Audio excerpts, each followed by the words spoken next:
喂，你好，是物业吗？我是 DH 投资的程志远。我们公司还有员工在加班。对，麻烦你等到下班之后再锁门。谢谢，辛苦了。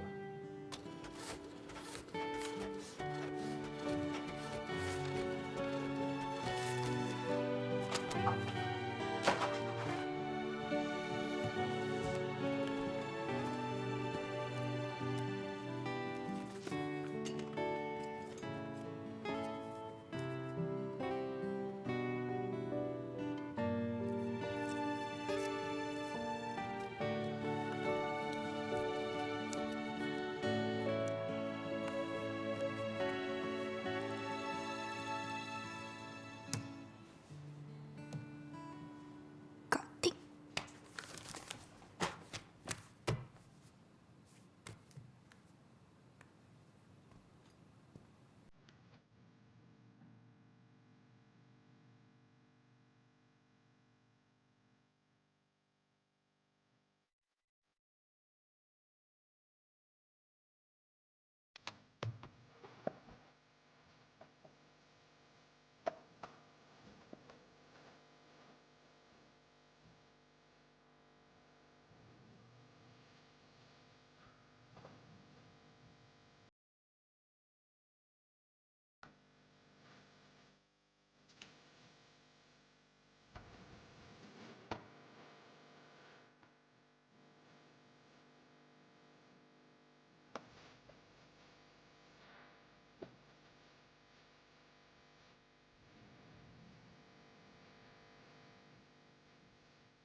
老板，你也加班呀？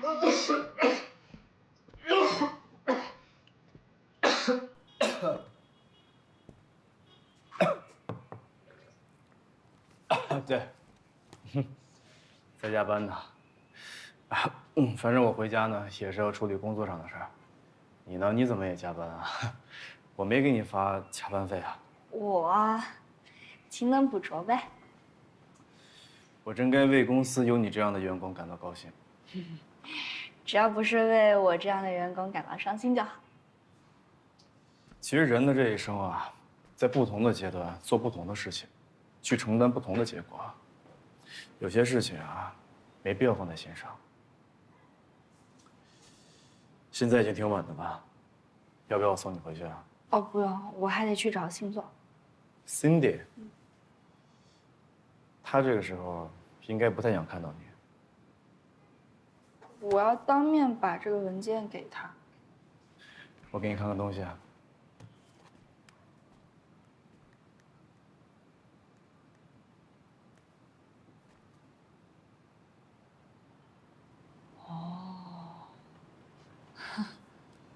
如果你一定要去见他的话，我可以带你去，但结果你不一定满意，还去吗？去。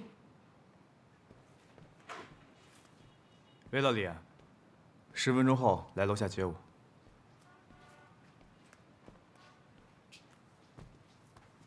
老板，我就是好奇，你为什么不自己开车呀？你是不是没有中国的驾照？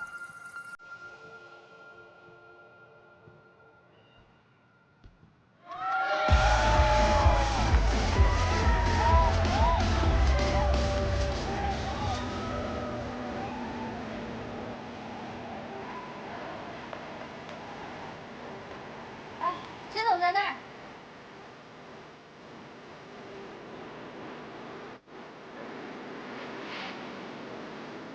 怎么，没想到啊。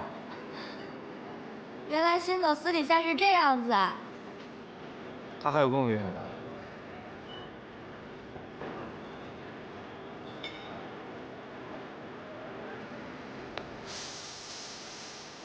嗨，辛总。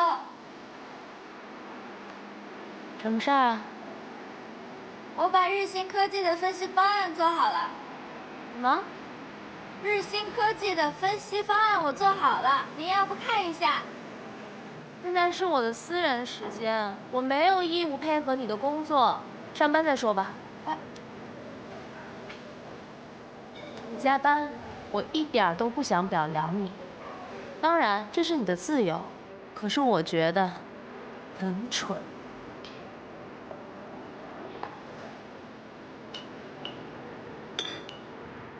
这太吵了，我们出去吧。走。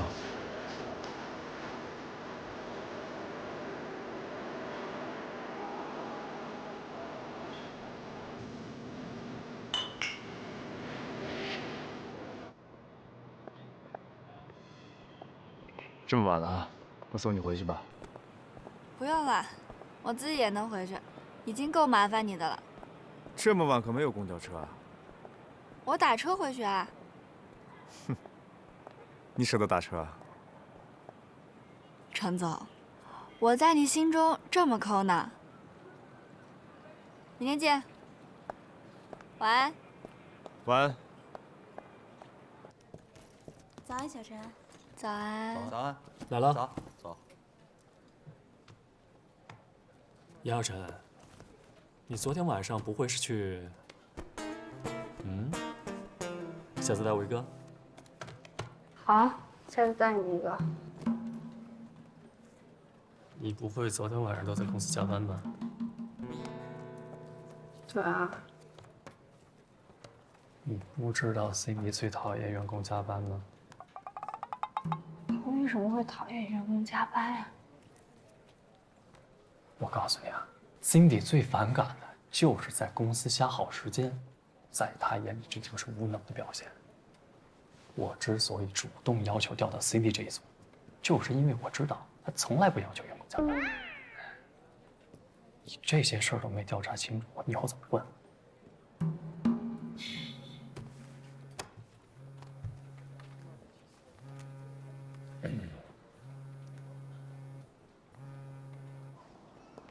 哎，田阿姨，小陈啊，大事不好了！妈又出什么事儿了？你妈妈呀，她欠了高利贷，催债的都已经找上门了，把你妈妈从那个麻将馆一路拉回家，还把你家里弄得一团乱。我知道了。啊？你知道了？你说话的口气怎么跟你妈妈一样啊？你妈妈也是一副无所谓的样子。哎，你家里已经被人翻了个遍了。高利贷的说了，再给你们家2天时间，你妈妈要是再还不上钱，就要剁了她的手指头。哎，我妈欠多少钱？好像有16万呢。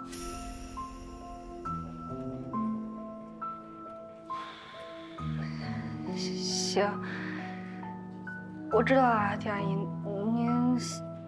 您帮我现在照顾好我妈，钱的事儿我来想办法。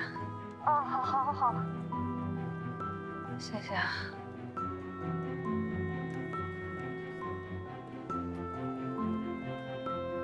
天哪，16万！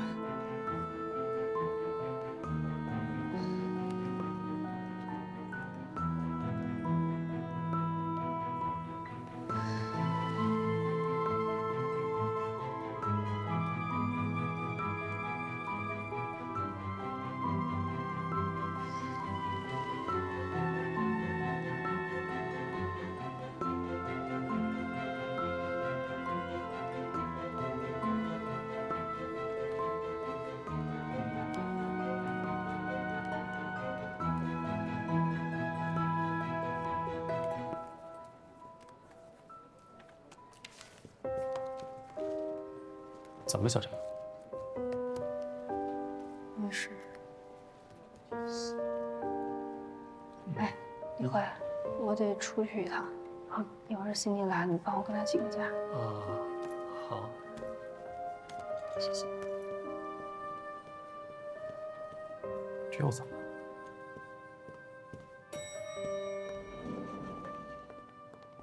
早安。他这是下班了？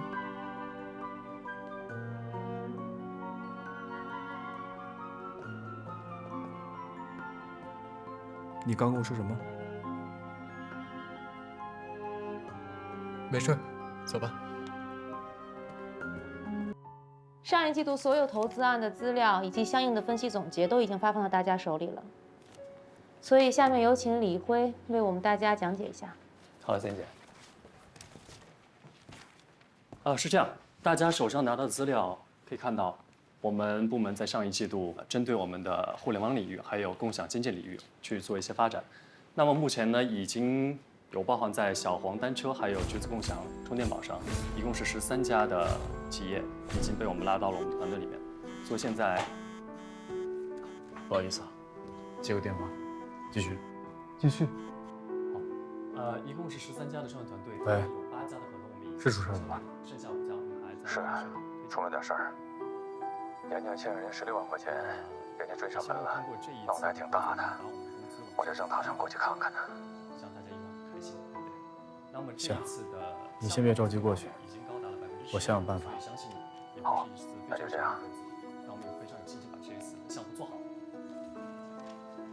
其实可以看到我们后面的还有这些，包括合同方面的东西。郑总，继续 ，OK。那其实我们眼下这个区块链也是非常热门。那前段时间已经做了一些比较详细的分析报告，那后续会发送给大家。那以上就是今天报告。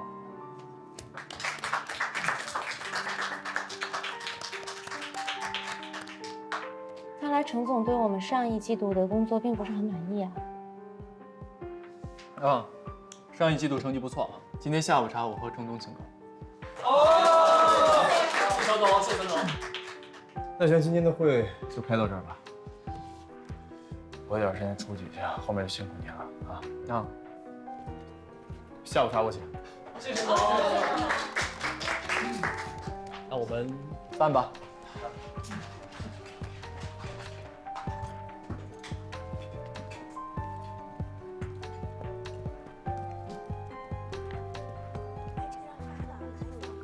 你直接发我邮箱就行，直接发我邮箱，然后把客户那边的资料给发给你。有需要打电话啊。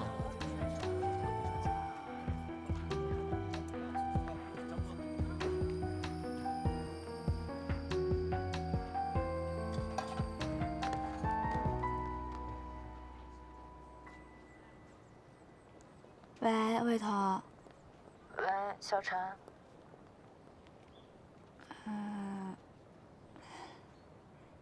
你现在手里有不用的钱吗？能不能借我点儿？你要借多少都给你啊。有点多啊。16万。16万？你确定你说的是16万吗？我确定。着急吗？急。我想说，你要不急的话，我想办法帮你凑凑。但你也知道我没工作呢，所以我那点存款还不够你要的1/10呢。小陈，你是不是发生什么事儿了？我家里出了点事儿。那你跟沈侯说了吗？我不想让他知道。哦，我明白了。那你别着急，我帮你想想办法，但我不太确定我能帮得上你。好，谢谢啊。没想到你平时不怎么找我，一找我就这么大的事儿。跟你开玩笑的，我会帮你想办法的。好，麻烦你了。拜拜。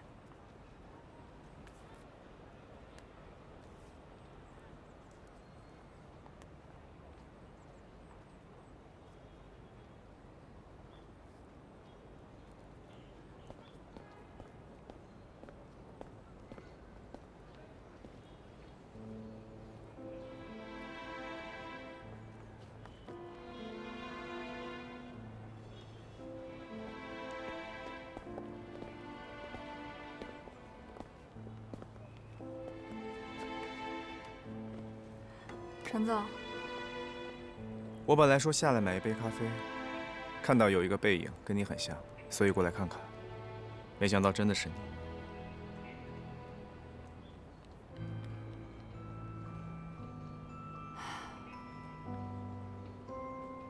我现在发现，你说的都是对的。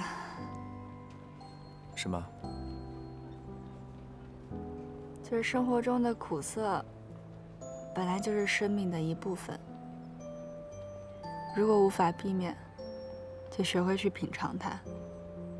这句话其实还有下文，你想知道吗？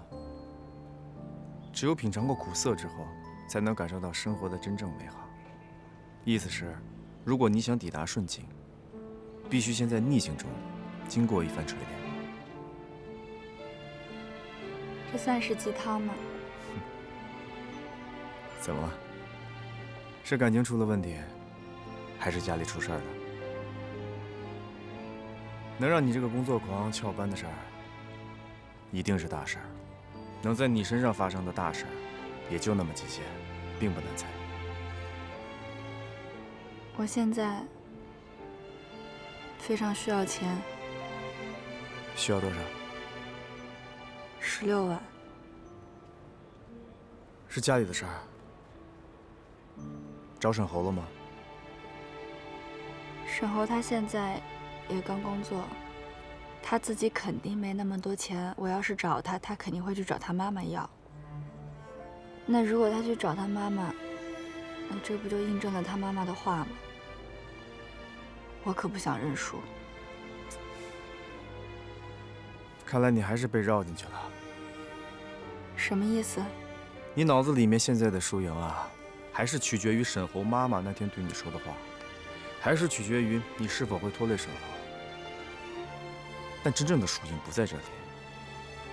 你跟沈侯是来自2个完全不同世界的人，当这2个世界相遇的时候，一定会对彼此造成影响，无法调和的现实差距会形成阴影，而你们之间相互包容的决心，就是能够照亮阴影的光。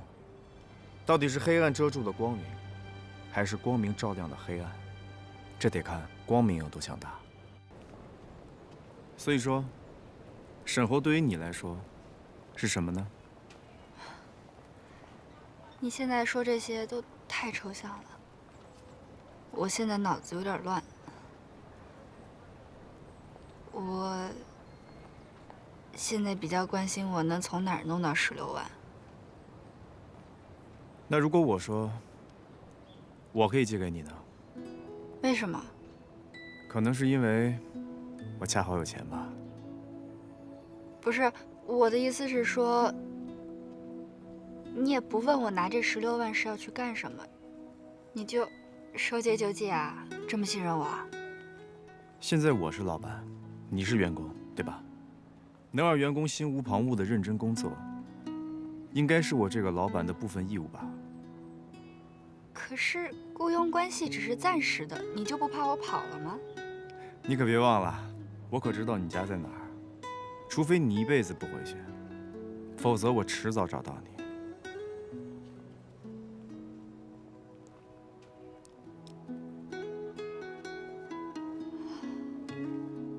那我不会拖到让你要去上门要债的。我现在税后的工资是8600，如果按分期付款的方式，你每个月扣5000，这样3年我就能还清。你连还账的方式都想得这么细致，我还有什么好担心的？不过我想你根本用不到3年才能够还清。你现在不是在负责日新科技的项目分析吗？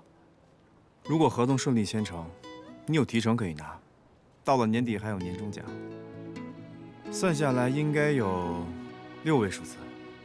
其实16万不是一个很大的数目。赚钱那么容易吗？我既认可你的能力，也对我自己的公司有信心。有这么自信的老板，好像还钱的压力也没那么大了。就当是我提前对你工作的鼓励吧。谢谢陈总，谢谢你对我的认可和对我的信任。好了，时间都拖了这么久了，既然事情都已经解决了，你要再不回去工作的话，我可真要扣你工资了。好，你不是要去买咖啡？是。好了，老板您过目。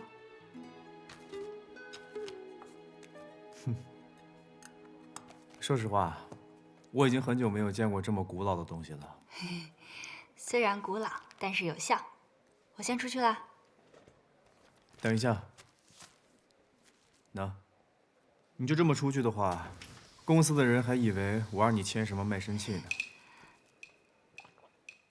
有客人啊？那我要不要敲下门？你什么时候敲过门啊？我先出去了。哎，等一下，这杯咖啡给你的。志远，你又喝咖啡？你是不是还吃冰激凌了？你知不知道你自己这样会胃疼啊？你每次胃疼都要我给你拿胃药，你胃疼我也心疼啊！快，把胃药给吃了，这水也差不多正好。没事，我胃不疼。爱吃不吃？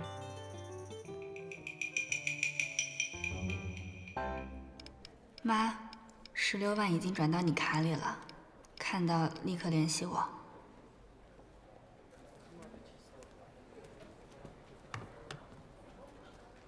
严小晨，不是你去哪儿了？你别怪我没提醒你啊！你走的这段时间可得到了 Cindy 姐的关节垂血。你没帮我请假？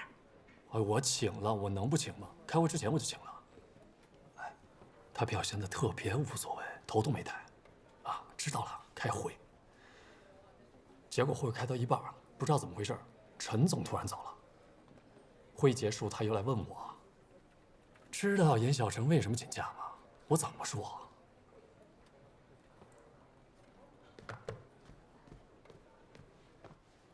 你是不是跟陈总？胡说八道什么呀？哎呀，开玩笑，别那么认真嘛。就是不知道 Cindy 姐为什么会这么针对你。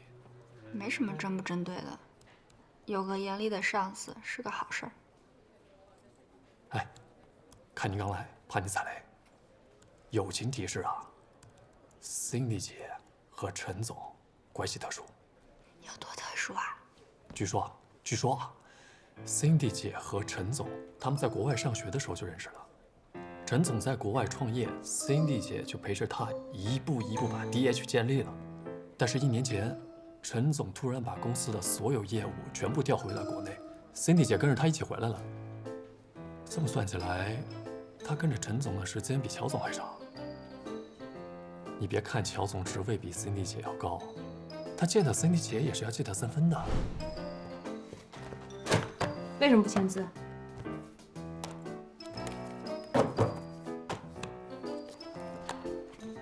这个不合适。这个不管，去年我们必须签。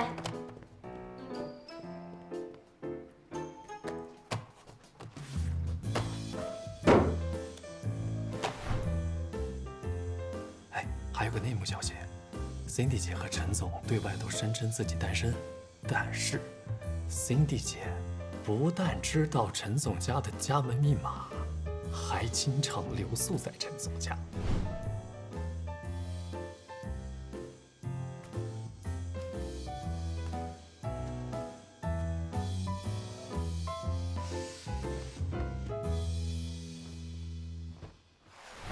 所以，种种迹象表明 ，Cindy 姐和陈总就是传说中的办公室地下恋情。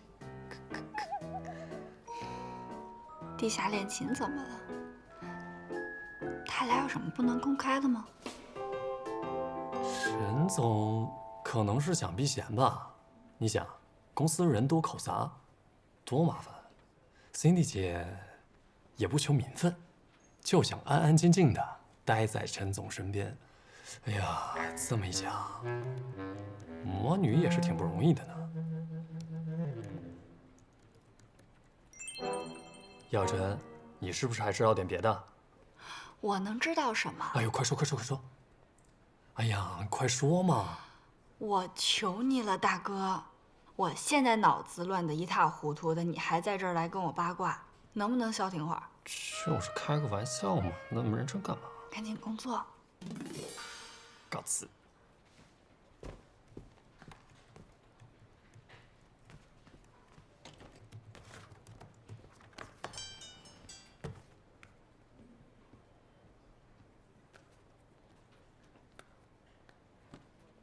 你别管了。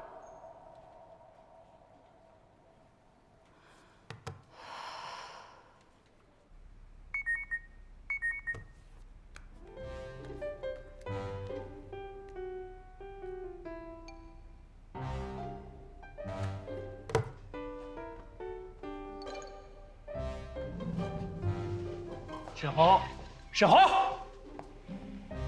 你看谁来看你们了？啊，你怎么来了？胡总，你们先聊，我去财务那拿这个月报表。你去忙吧。哎，妈，那个我不是故意偷懒的，我是昨天跟刘叔说一谈项目，我实在太累了。我知道啊。哎呀，妈没有怪你的意思，妈是心疼你。你刘叔啊，背后没少夸你。你要是累的话，再躺会儿吧。妈，我肯定会努力工作的。所以你那天答应我的事儿，你可别忘了。哎呦，妈正要跟你说说严小晨这个人呢。啊，来，你坐。哎呀，傻孩子，你对他这么掏心掏肺的，你觉得值吗？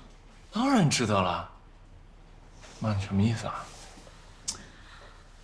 哎呀，听你这么说吧啊，前2天呢，我刚巧到了严小晨工作的楼下，碰见他了啊，正好看见他跟他们老板叫程志远啊，说还认识你。你说他们挺大的公司，为什么会雇佣一个既没有文凭也没有工作经验的小女孩呢？我看到他跟他老板在一起的感觉，2个人的关系不一般。孩子，他不像你说的那么简单，懂吗？妈，我看不是碰巧吧？你是不是找严小晨了？你跟他说了些什么？哎，我跟他说些什么？哦，那我也要问你了，他跟你说了些我什么？哼，他不会蠢到在背后挑拨我们母子关系吧？我跟你说什么？妈，你怎么能这么想？我都跟你说过了，小小他不是你想象的那种人。他是什么样的人，我比你更清楚。你妈我活到现在，我可以说是阅人无数。哎呀，你呀，真是被他下了蛊了。妈，那个，我们之前不是说好了吗？只要我表明我的决心，你就答应我跟小小在一起的吗？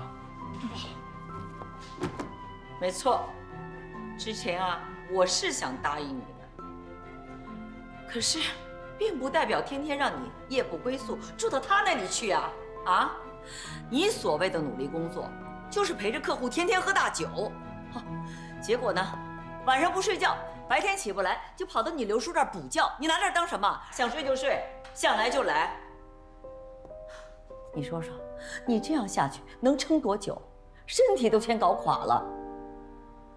所以啊，我现在正式通知你，我改主意了。从今往后，你不要去销售部跑什么业务了，回到总部，跟我学管理。反正公司以后也是要交给你来管。妈，说好的事情你怎么能反悔呢？妈，你堂堂一个大公司的老板，你说话怎么能不讲信用呢？这要传出去话，别人会怎么想您啊？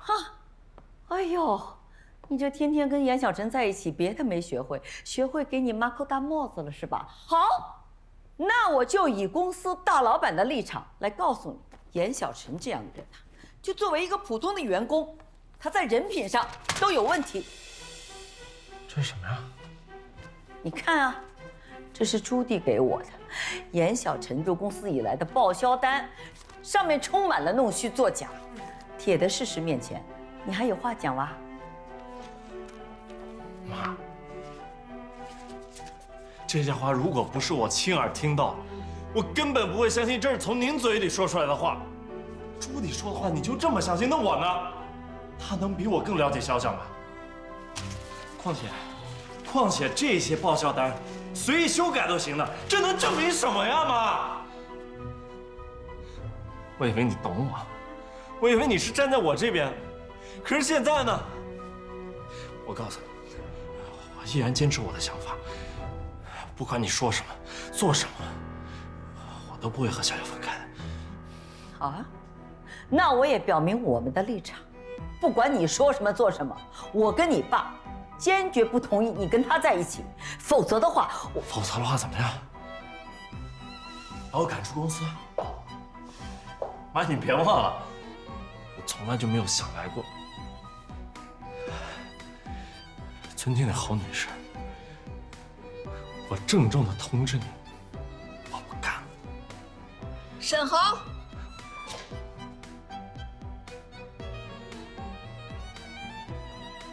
我要提醒你，人不能冲动，冲动是魔鬼。你呀，不要为你冲动下做出的决定后悔终身。妈，我发誓，我不仅不会后悔，我要证明给你看，没有你，我会活下去，我还会活得更好。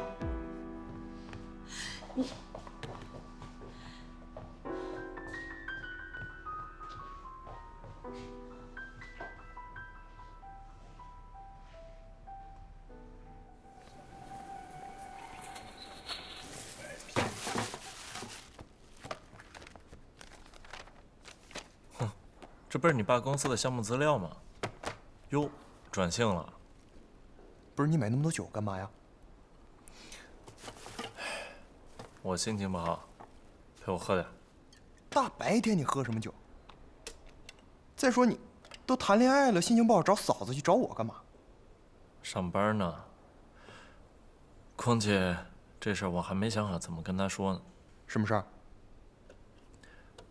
我辞职了。啊？那你妈那儿……别跟我提我妈。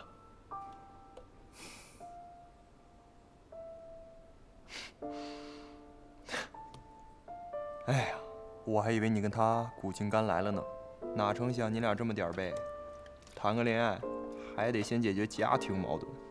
哎，你说这事儿我该怎么跟小小说？实话实说。你是因为他才跟你妈闹掰的，对不对？这事儿多帅啊！啊，说不定嫂子一感动，呱嚓再给你生个小猴子。去你！不过猴子，我得提醒你2句啊。你这现在你没了工作，又跟家里闹掰了，你得小心点儿。什么意思啊？就是我之前提醒你的那个意思。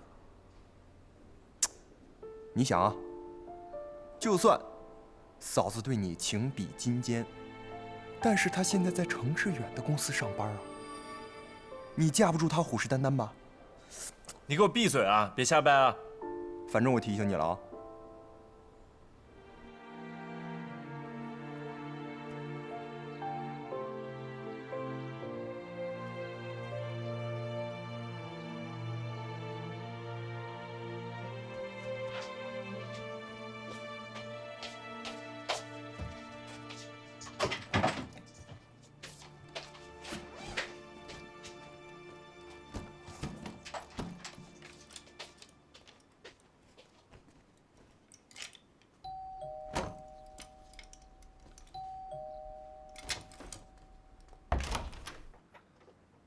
小小，想我了吗？进来吧。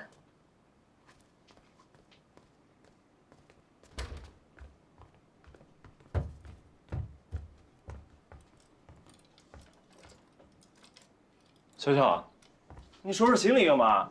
你不会又要不告而别吧？我要不告而别，我会就只收拾这几件。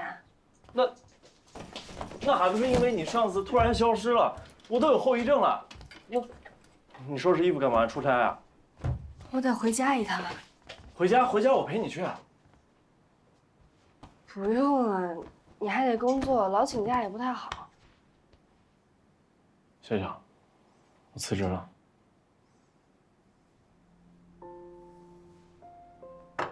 事情就是这样，小小，我妈要说什么不中听的话，你可千万别理她。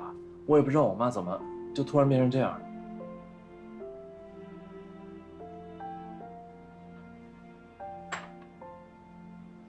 你确定你不回去了？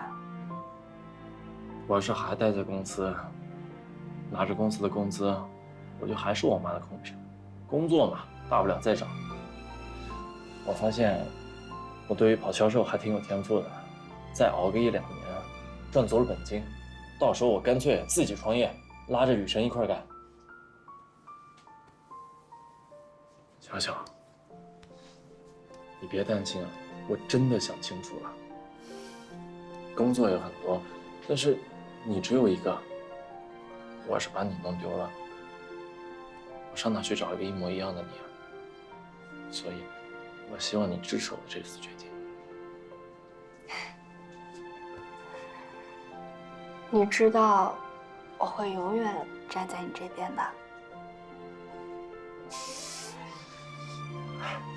你都不知道，我在来找你之前，我一直不知道该怎么跟你开口，直到我见到你，我突然就有了勇气。你知道为什么吗？因为我突然发现，我们之间应该最纯粹、最真实，不带有一丝丝隐瞒。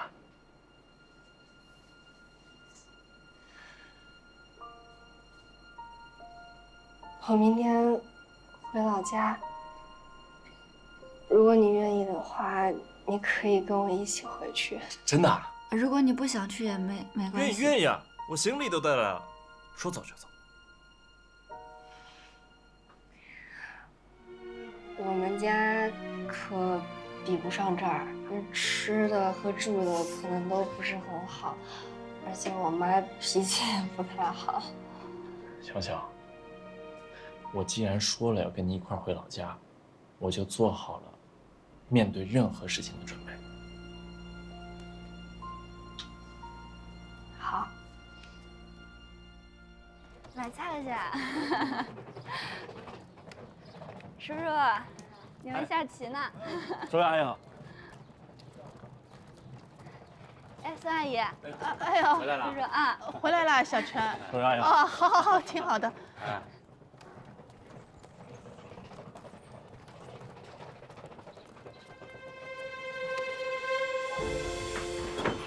妈。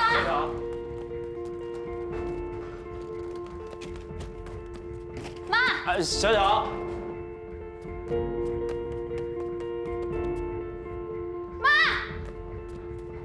你等我一下啊！哦，妈，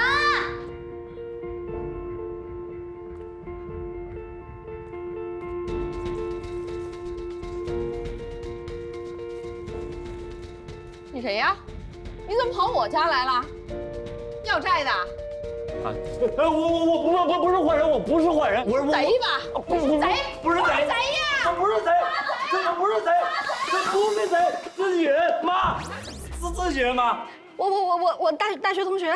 这什么同学？妈，嘿嘿，妈，嘿。妈，你刚上哪儿去了？我上派出所录口供去了。啊？口供？什么口供？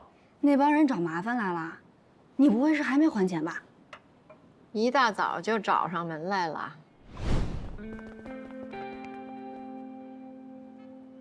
刘金芳，出来还钱！刘金芳，刘金芳，吵什么吵？俺一大早还让把人睡去了？干啥咋呼呼的？不是进去！你这讨债的！有这什么人了？跟这进去！刘金峰，还钱的日子到了啊！你再不还钱，别怪我不客气。把字写上。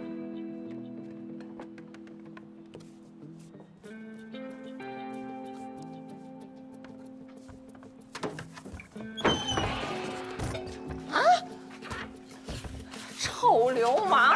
我跟你说，臭流氓！臭流氓！臭流氓！敢在我家门口刷漆，你要死啊！你们要钱没有？来，有本事把我手剁了！你太嚣张了吧！刘金芳，欠债还钱天经地义，现在已经到了还钱的日子了。你要是再不还钱，小心我拆了你的房子！哼，好，好啊！来，对公安局是个证据。来，我把110拨好了，就差这么一按了。来，刘清芳，去，把这女人手机给我抢回来。去呀！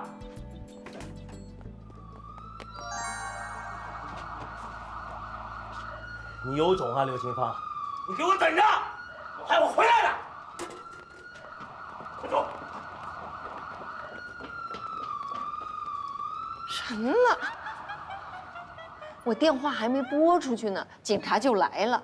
你说，该着这3个坏人被抓起来。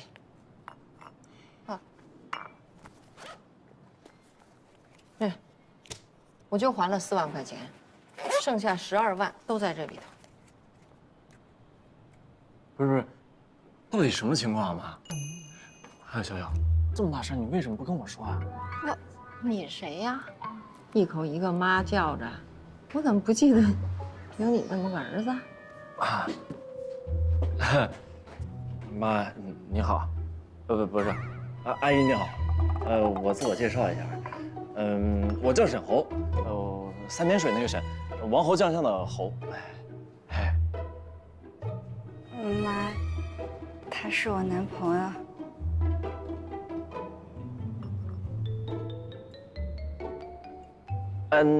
阿姨，折腾了一早上了，你是不是饿了？我给你弄点东西吃，啊？我是饿着呢，可是家里什么东西都没有啊。啊，没有吃的啊？那我们可以给您去买点儿。啊，我俩去菜市场给你买点回来做。啊，对，阿姨，我们先走了。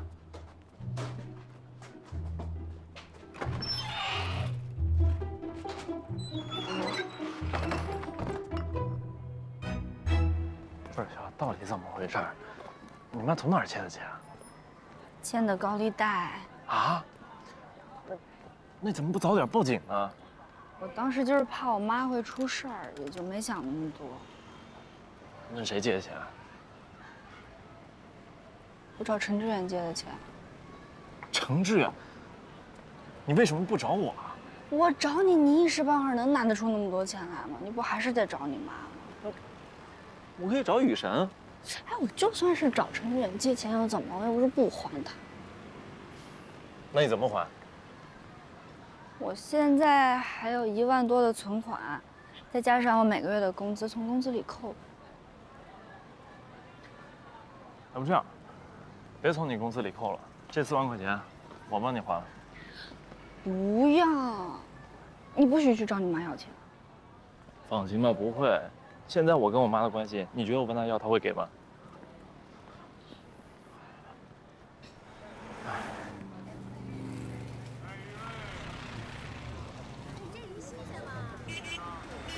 小小，咱们买些什么呀？现在，哎，买菜来。这现在怎么卖？3块2。3块2啊？能便宜点吗？你这现在不太新鲜。哎，瞧你年纪轻轻的，还挺会还价的。行，要不给3块吧？3块啊，好。哎，对了，你妈为什么会欠高利贷？我还没问你呢。打麻将又输钱了吧？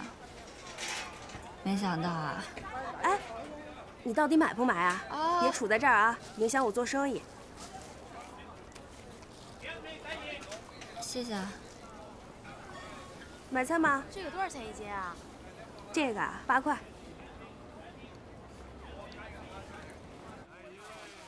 哈，来了好多。哎，小陈啊，你什么时候回来的啊？你回过家了吗？你妈妈那边怎么样了？早上那帮放高利贷的又找上门来了，得亏有人匿名报了警，把他们都给抓了起来。我妈把那4万块钱也给还了，还录了口供才回来的。这次真是有惊无险的。那就好，那就好。哎，田阿姨，我妈她借高利贷，是打麻将又输钱了吗？哦，不是的，她最近打麻将都已经不玩钱了。你妈没跟你说啊？没有。哎。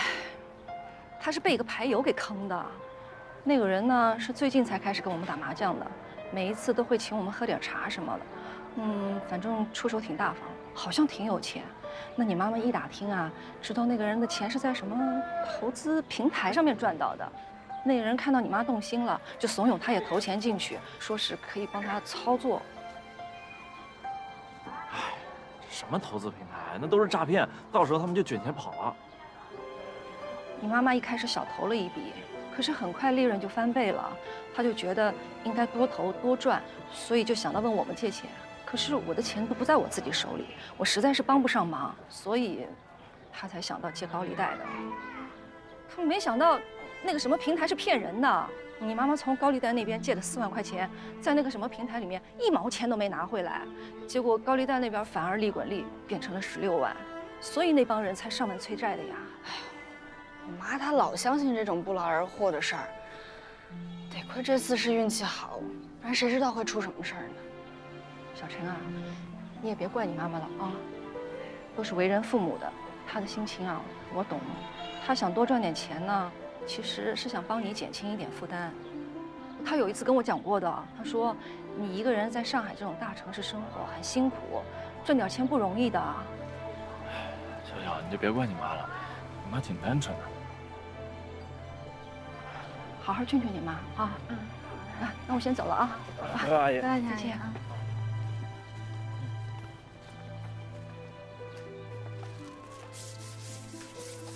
哟，妈。阿姨。你帮我妈。阿姨擦门呢。哎。哦。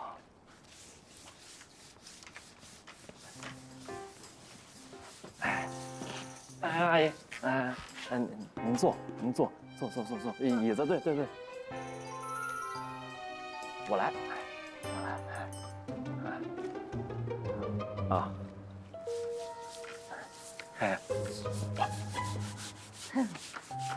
慢点，别溅一身。没事。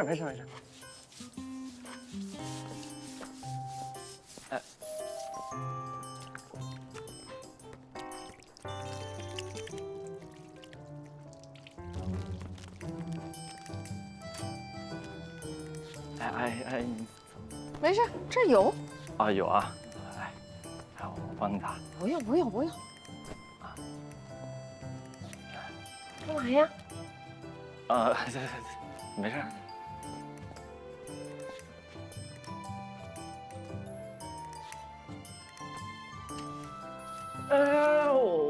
我来。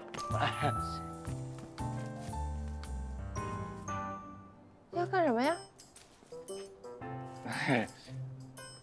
哎呀，那个，这个干嘛使的？擦门去吧。啊，吃的。啊，吃的，吃的肯定很好吃哈。哎，那您先休息啊。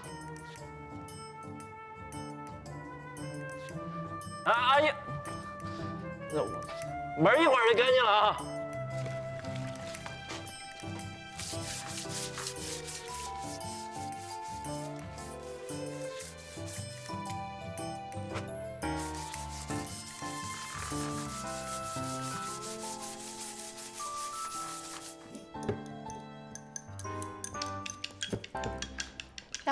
让地方，你这笨手笨脚的，去把桌子腾出来。那你来吧。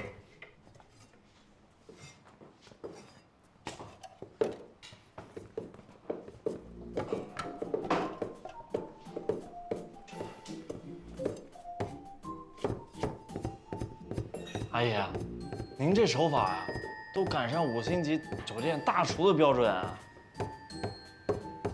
拿个盘子来。哎，好嘞。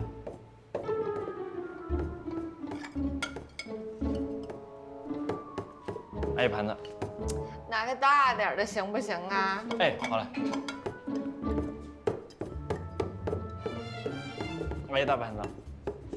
行，放着。妈，你当心手啊！我出去了。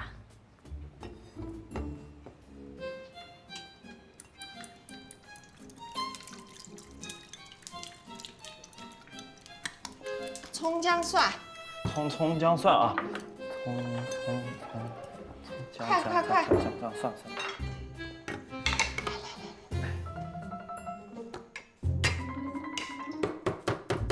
你小心点手。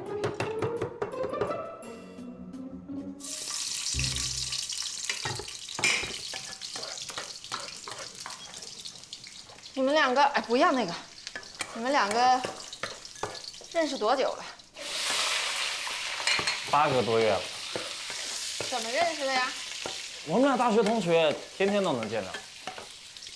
那你现在在哪儿工作啊？阿姨，我暂时还没有工作，不过很快就会找到工作的。您放心，我到时候肯定会照顾好小小的。小小这2个字，是他让你叫的？我给他写外号。这是他爸给他起的小名儿。不是，阿姨，我发誓，我绝对没有撒谎，我真的给他起的。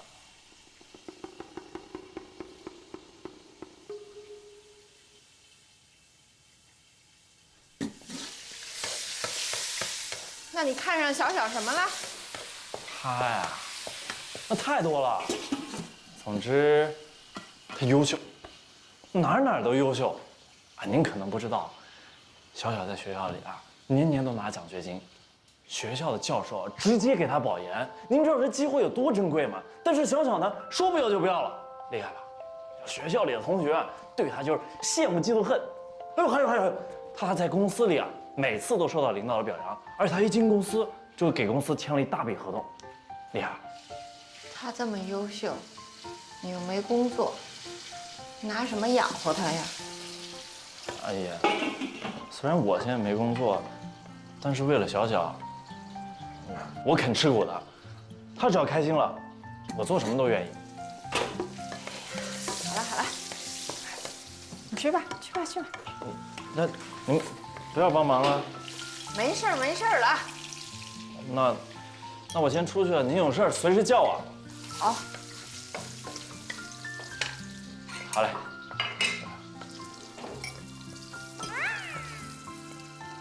哎，我妈脾气挺好的。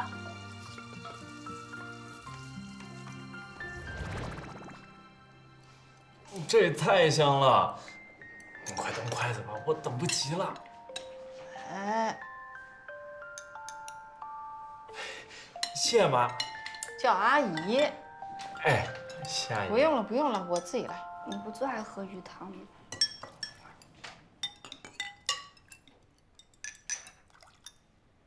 不用了。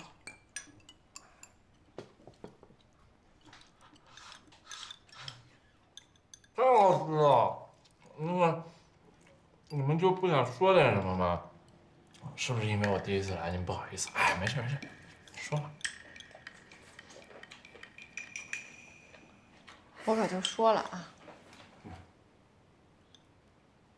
那16万是从哪儿来的？我找朋友借的呀。你有什么朋友这么大方，一下借你这么多钱？不是，妈，你到底想说啥？我想说什么，你心里明白。在上海那样的大地方，接触朋友，谁知道你接触了什么三教九流？妈，吃菜。阿姨，这个真的，我可以替小小作证。谁呀？不会是那帮放高利贷的又来了吧？不会，你想想看，警察都找过他们了，而且钱也还了，没准是阿姨的朋友。谁呀？说话！装神弄鬼的，去了趟派出所还嫌不够。哎呀，不见棺材不落泪。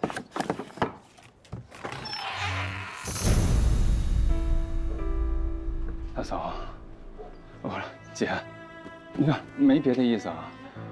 我听说你们家出了点事儿，看看我能不能帮上什么忙。帮什么忙啊？你是来看笑话的是吧？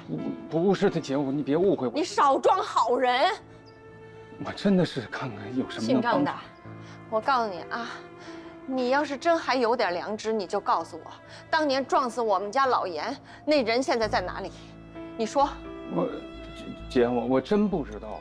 我要知道，我能不告诉你吗？你说都这么多年过去了，我哪这记得？哎呦我的姐，姐，闺女，你快点劝劝你妈，让你妈冷静点。你走开！不是，姐，我，哎呦，姐，妈，说，妈。第一，你们家呀出了点事儿，我听说了，然后我过来看看能不能帮上忙，我是真心的想帮忙。第二呢，我就是个卖车的，那个人就是世下，我哪知道他是谁呀？我上哪儿找他去？我哪认识他呀？我真不知道他在哪儿的，姐。你放心，你看我这，哎呦，姐，妈，别打了，姐，快走！我真帮忙来了。不是，哎呦，大姐你冷静点。哎呦我的天哪！姑娘，有啥事跟我说啊。哎，你没事吧？哎呀，哎，好嘞。妈，快走了啊！走了。哎呀，咋的了？这16万是从哪儿来的？我找朋友借的呀。你哪儿来的那么有钱的朋友？你老实告诉我，你是不是拿的郑建国的钱？不是，跟他没关系嘛。那哪儿来的？我真找朋友借的，我事儿不也摆平了吗？哪儿来的那么有钱的朋友啊？你告诉我，说，妈，说，你阿姨打坏人打谁要干嘛？你要是我们老严家的女婿，你就赶紧跟我追去。要。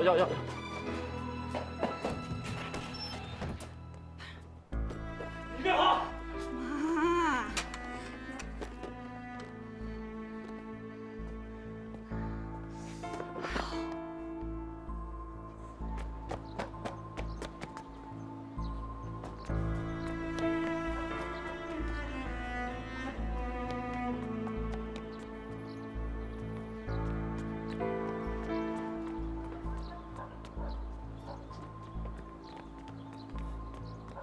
小小，你去那边看，我去那边。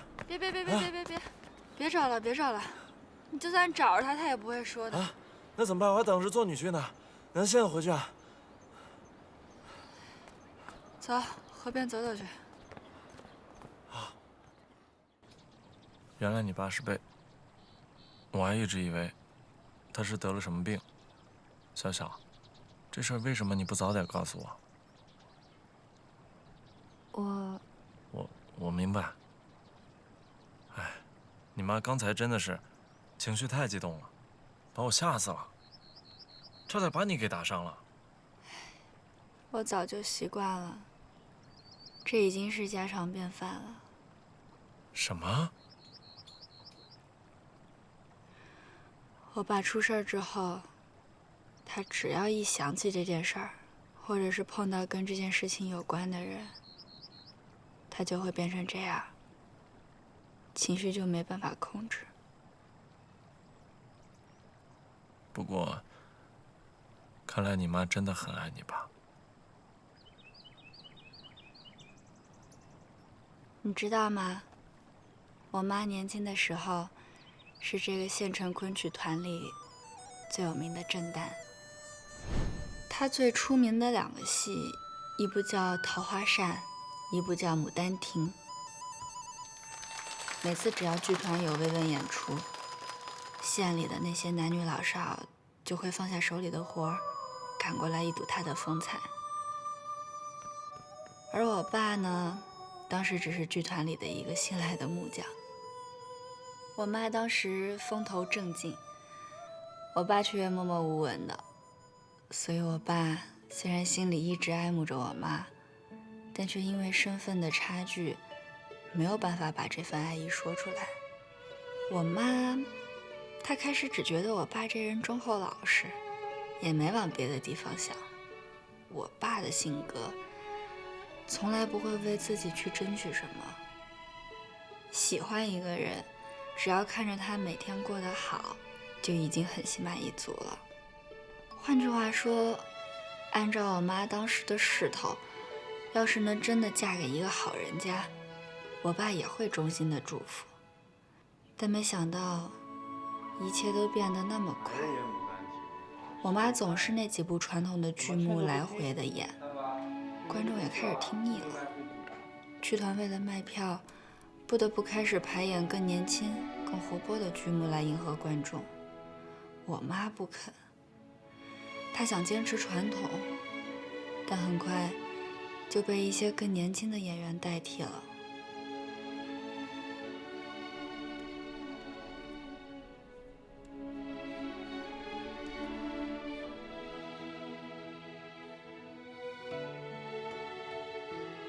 也许是意外，也许真的是命中注定。在那场演出里，我妈腰上的旧伤突然复发，也就此终结了她的演艺事业。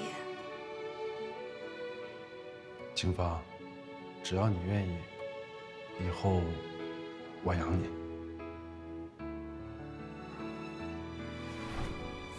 你爸这个人真的很了不起。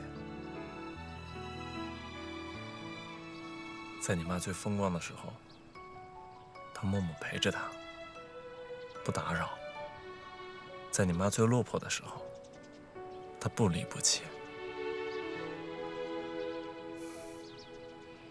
他们结婚之后，我爸就用自己一点一点攒下来的钱，在县城里开了一家五金杂货铺。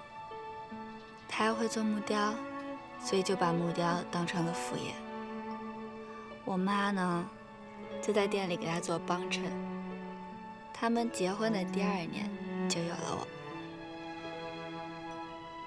我们一家3口，虽然日子过得有点拮据，但是也和和美美的。我只是不愿意让我爸妈过一辈子的清贫生活。我想通过我自己的努力，让他们能够过得更好。所以我知道，我唯一的出路就是高考。是729450729。哎，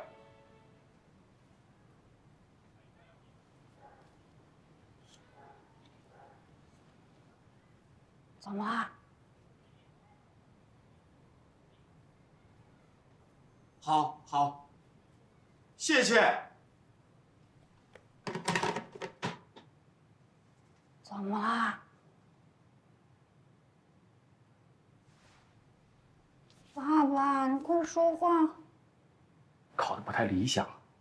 哎呦，不可能！我估过分了。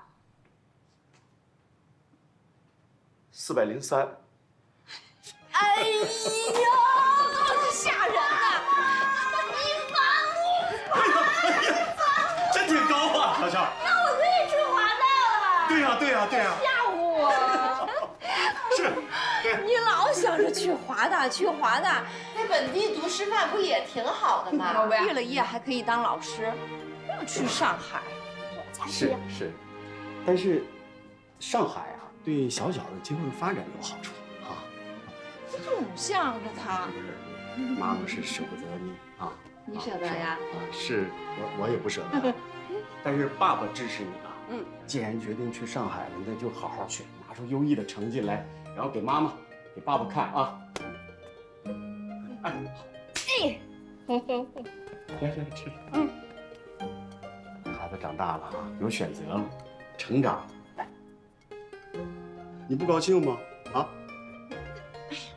那厂长也不能说跑那么老远。我不吃，你吃，吃不吃？我这有肉，你吃，你吃，你吃。哎呦，一把年纪还秀恩爱呀？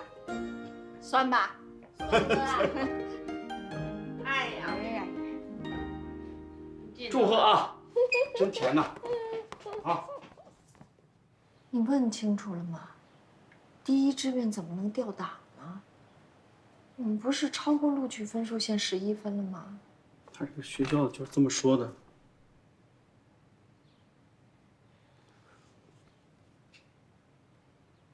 就现在这个情况，就是好的结果能上个普通2本，就差一点的就得落到3本了。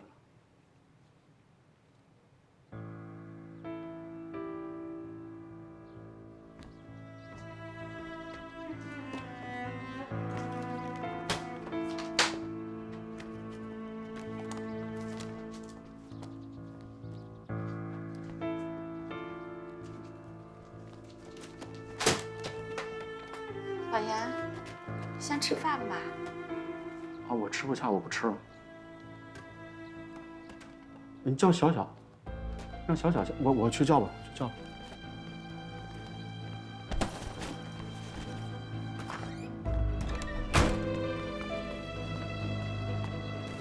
小小，你干什么去？小小，教育局讨个说法去。嗯，你不要去，我去。你在这等我，爸爸拿包去啊！你等我。我自己去。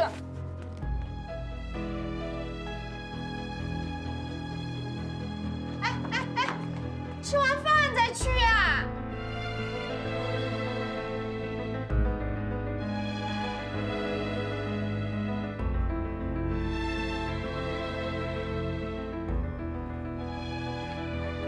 您再帮着查一查，啊！跟你说了这事，我真管不了。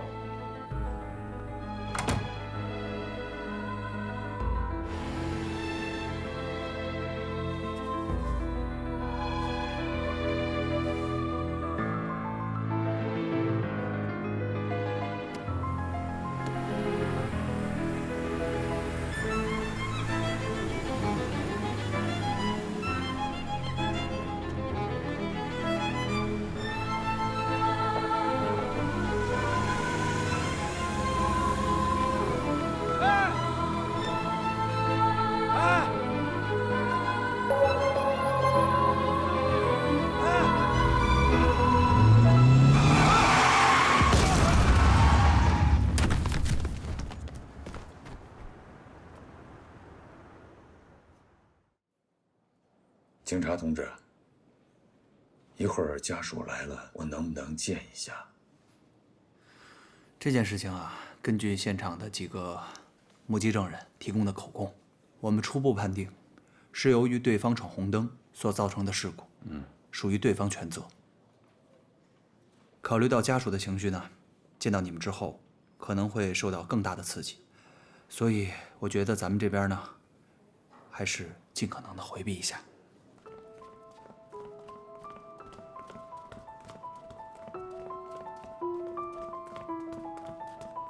那有警察。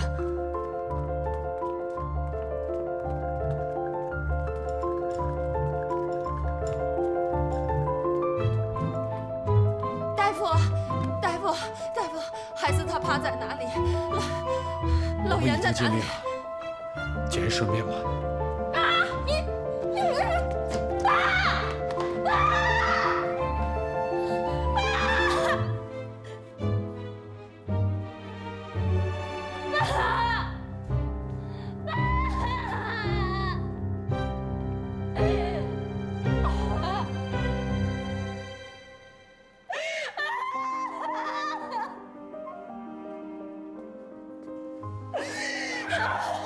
您好，我叫郑建国。出了这样的事情，我真的很遗憾，对不起。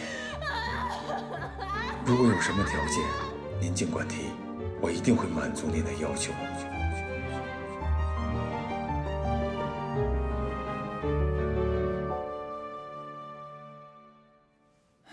刘女士啊，首先我们要告诉您的是，肇事司机叫程鹏，郑建国他只是当时车上的一名乘客。其次呢，交警部门的事故责任认定书呢已经复核过了，是因为您的丈夫闯红灯才导致了这个事故的发生。对方呢，人家是正常驾驶，也没有饮酒。事故发生之后，也没有逃逸，第一时间选择把您的丈夫送到医院里全力抢救。所以啊，您不能追究对方的法律责任，我们也不能给您立案。当然了，对方也说了，愿意对您进行一些这个经济上的补偿嘛。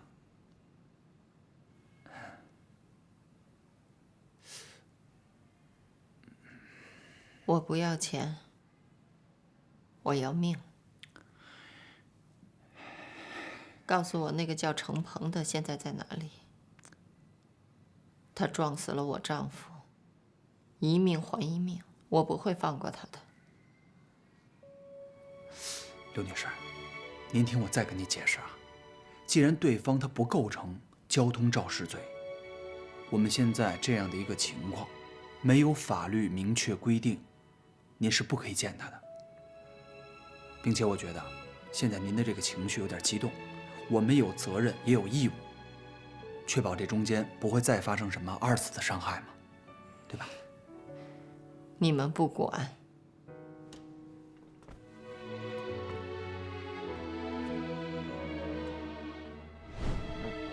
那后来呢？后来，我妈逢人就说，我爸是为了去给我争取一次重新报志愿的机会才丧命的。当时媒体也来报道，这事儿引起了教育局的高度重视。学校调取了我的高考成绩和档案，决定网开一面，最后给了我一个调剂名额。把我从原先调档的国际贸易系调到了金融系。那这么说的话，原本你我赵雨环，我们三个应该是一个专业的。我懂了，所以你妈会怪你。她觉得，要不是你一定要考上海的华大，你爸……我刚才就应该去继续追那个什么郑建国，抓到他，然后逼他说出来撞死你爸那个人是谁。他现在在哪？我们找到他，这样你妈就不会怪你了。他要是愿意说，他早就说了。而且我知道，撞死我爸的人是陈鹏，他其实不过就是个帮凶，我才是主凶。是我害死我爸的，我妈恨我是应该的。小小，你可千万不要这么想，你才不是主凶呢。你妈妈不会恨你的，你是她女儿啊。我爸除了是我爸，他也是我妈的爱人。我害死了我妈的爱人，我妈能不恨我吗？我如果只是个路人，我妈完完全全可以像恨郑建国一样恨得咬牙切齿。可我是她女儿啊！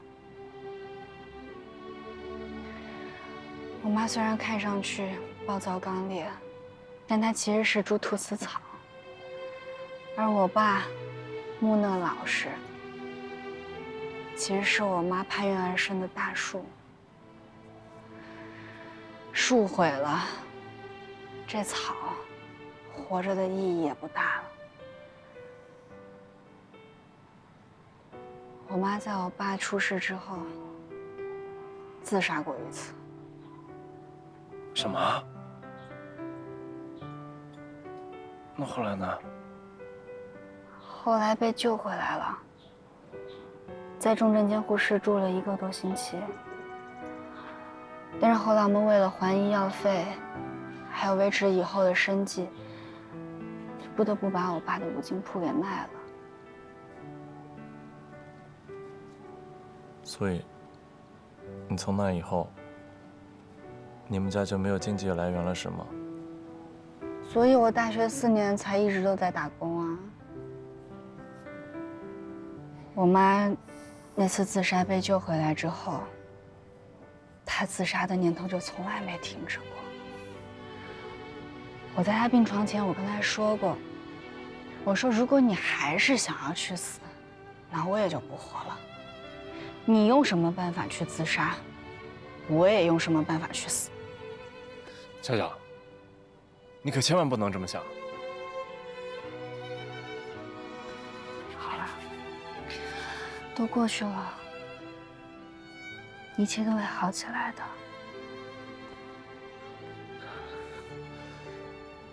我真是太混蛋了。小小，对于你而言，大学不仅仅是大学，学位不单单是学位，可是我却……我真的是个混蛋。好啦，都已经过去了。现在你知道我家的情况了，贫穷、无助、绝望，甚至还有点可怕。你还会接受这样的我和我与众不同的家庭？如果你愿意接受，我永远都不会松手的。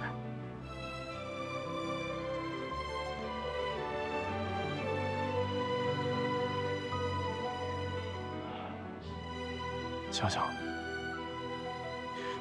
无论你的家庭是什么样，未来会发生什么事儿，我都会陪在你身边，保护你。放心吧，小小，我在。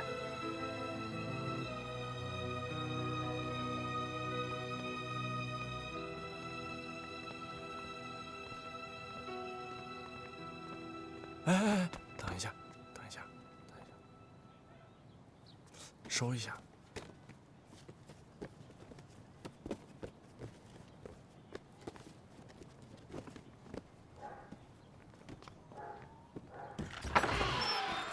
妈，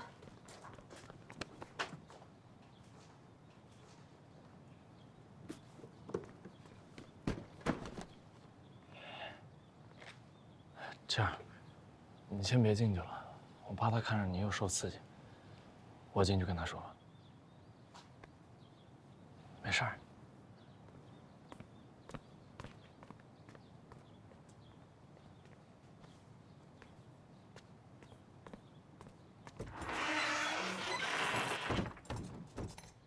郑建国追着了，追了，他跑了。跑了，你们去那么久？我跟小小在河边散了会儿心。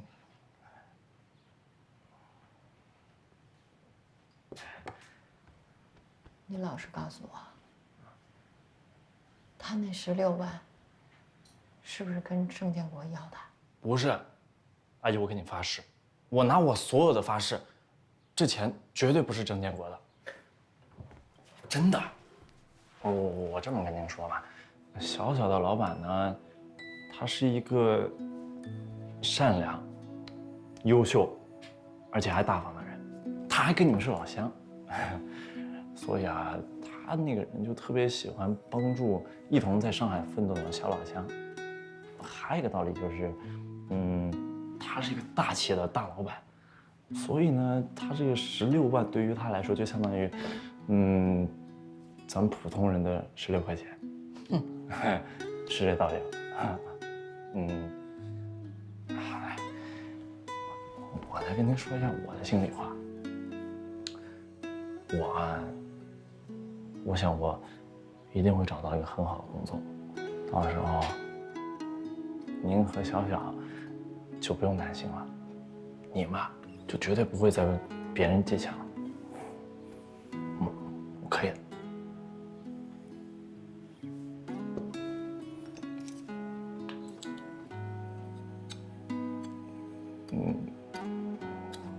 你小心点儿。没事啊。没事。那我出去了。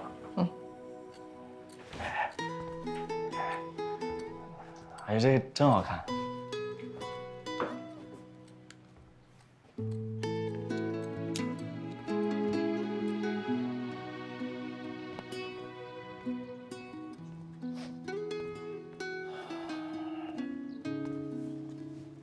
我妈怎么样了？